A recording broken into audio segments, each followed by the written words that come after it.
welcome to Season 2, Episode 6 of One Man's Opinion, where I review professional theater.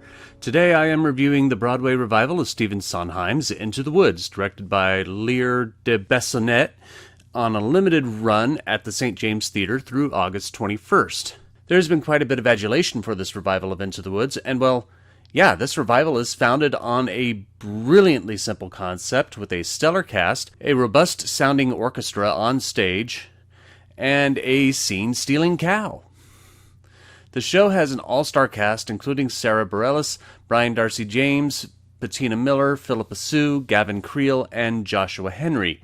For those who may not be familiar with Into the Woods, it's one of Sondheim's crown jewels of American musical theater. It follows a variety of different fairy tale characters like Little Red Riding Hood, played by Julia Lester, Cinderella, played by Philippa Sue, and Jack of Jack and the Beanstalk, played by Cole Thompson. Much of the first act follows the traditional fairy tale stories that people are familiar with, while the second act follows the repercussions of their actions. Why, for me anyway, Into the Woods works is because Sondheim creates layers in these characters that challenge the way we define good and bad. Multiple times throughout the show, Sondheim explicitly refers to how being nice and being good are not inherently synonymous behaviors.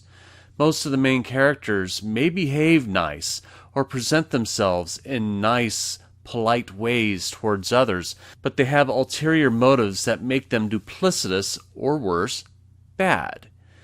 That's where the witch comes in, played by Patina Miller. She knows she's not nice or good, but unlike the other characters, acknowledges who she is as she manipulates the baker, played by Brian Darcy James, and his wife, played by Sarah Bareilles, who interact with all these fairy tale characters to meet the witch's demands so they can have a curse lifted off them so they can have a child. Though Into the Woods is a brilliantly written show with memorable numbers like the titular Into the Woods, I Know Things Now, Giants in the Sky, Agony, On the Steps of the Palace, and No One Is Alone, this show cannot work without an excellent cast to keep these deceptively complex characters exciting and engaging. Patina Miller made a fantastic witch, singing it with a vibrant brilliance and giving a performance with layered degrees of tragic bitterness and spiteful malevolence.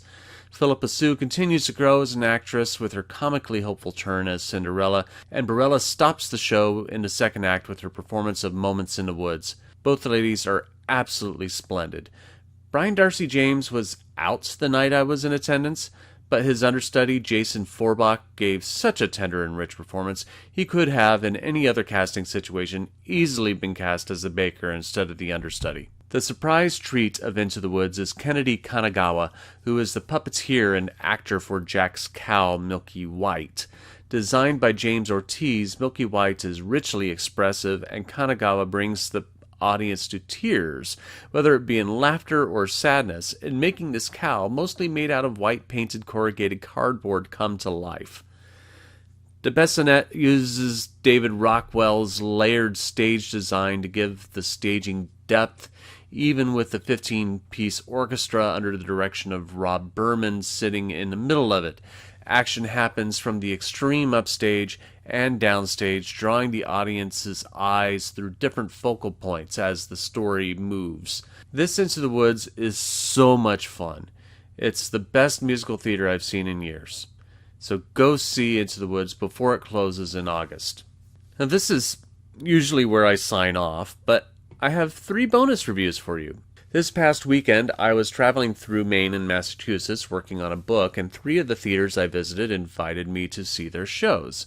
Because these were not official review invites, and they are all in some degree well into their runs, I am not going to do full individually produced reviews, but I enjoyed all 3 productions enough in their own way that I felt they each deserved their own mini-review. I'll start with the first show I saw.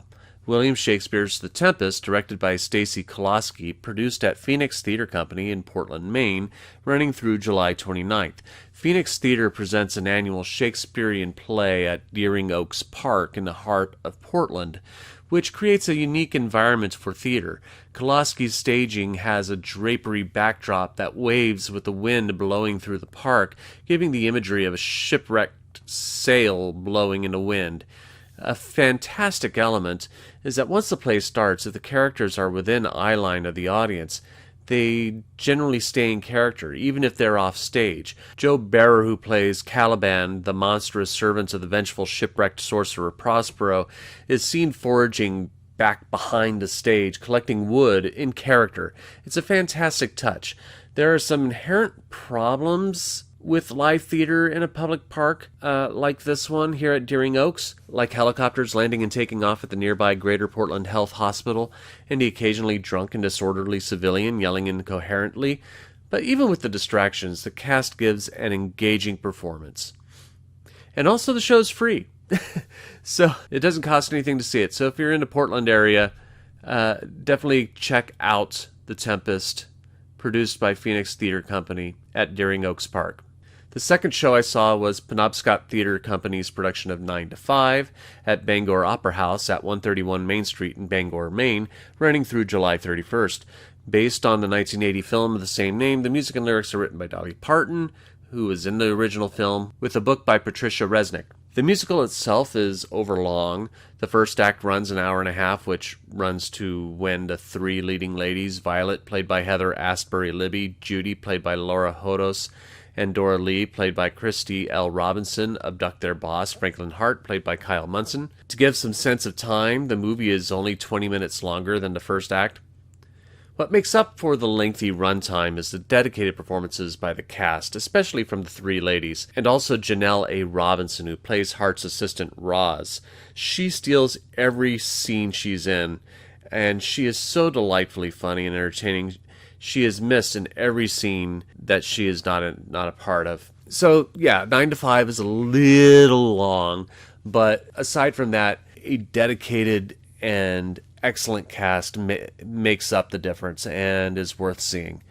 The final show I saw was American Repertory Theater's daring reimagining of Sherman Edwards' musical 1776, running through July 24th at Loeb Drama Center. I'm probably going to do a full review of this production when it transfers to New York, but I'll tell you this much. Buy your tickets as soon as they are available because this production is awesome. Rarely does a musical pushing near 3 hours ever feel like it's moving so quickly. Diane Paulus and Jeffrey L. Page have taken a musical that sometimes gets a bit stuffy and stodgy and breathed new life into it with its entirely non-cis male cast. This cast of women, trans, and non-binary performers have revolutionized what can be done with non-traditional casting. I admit going into it I was very much concerned that BIPOC non-cis male actors playing white male slave owners wouldn't work, but within 5 minutes I was completely engaged and taken by the production. The phenomenal cast is led by Crystal Lucas Perry as John Adams, who fights to get the Second Continental Congress to declare independence from Great Britain. I only raise one complaint, and that is in the hopes that someone of importance will hear this and do something about it before it opens on Broadway. And that is the Molasses to Rum number. The number is performed by Sarah Pokolab, who, through the rest of the play, I think is wonderful as the South Carolina delegate Edward Rutledge. Pokolab growls, though, so much of the song that it muddles the enunciation of the lyrics, making them unintelligible, especially once the ensemble joins in and the music starts to swell. It's a singular blemish, but an important one in an otherwise transcendent production. But I am only one man's opinion, so be sure to leave yours in the comments below. I'll leave links to all 4 shows, websites, if you're interested in seeing them. Like, share, and subscribe to support the channel, and hit the notification bell to be alerted to future reviews. My next review will be the Broadway production of The Kite Runner. So thank you very much for watching, and I will see you at the theater.